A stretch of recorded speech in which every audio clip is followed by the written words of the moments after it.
Hay mga kalapis, samahan nyo ngayong kulayan si Joy.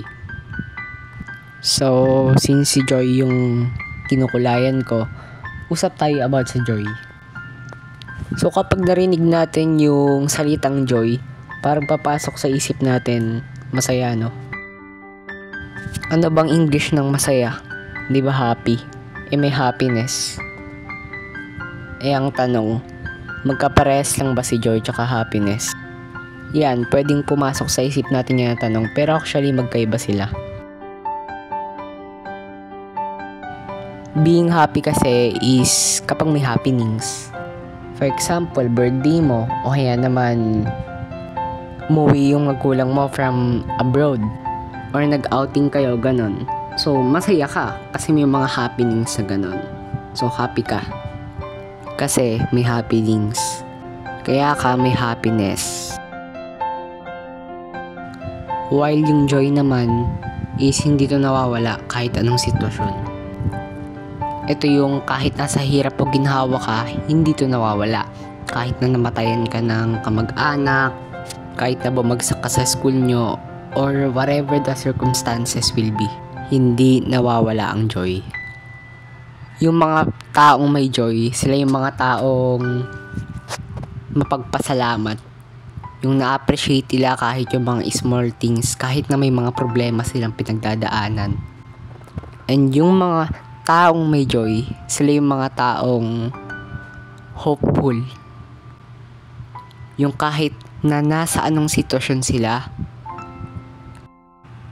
ay nananampalataya pa rin sila kay Lord, na hindi sila iiwan ni Lord at hindi sila pababayaan.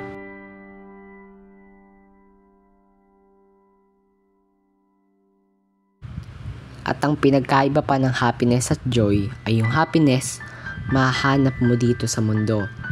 Mahanap mo sa pag-iinom ng alak, sa pagsisigarilyo, sa pagpunta sa bar, at kahit din naman sa tamang paraan mahanap mo, like pag birthday mo nga, di ba?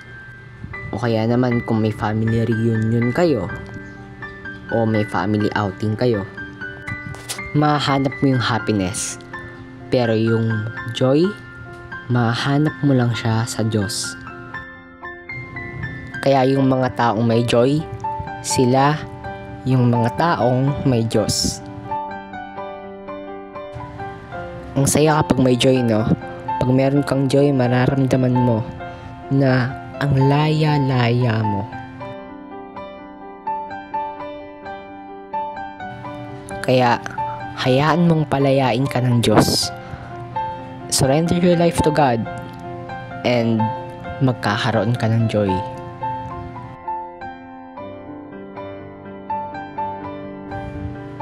James 1 verse 2-4, consider it pure joy, my brothers and sisters, whenever you face trials of many kinds, because you know that your faith produces perseverance.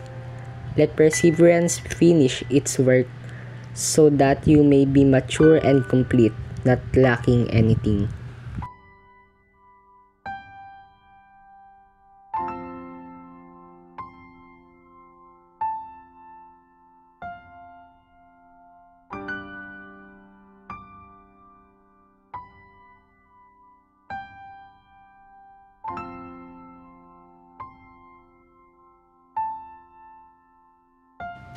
Yun lang mga kalapis, hanggang sa muli.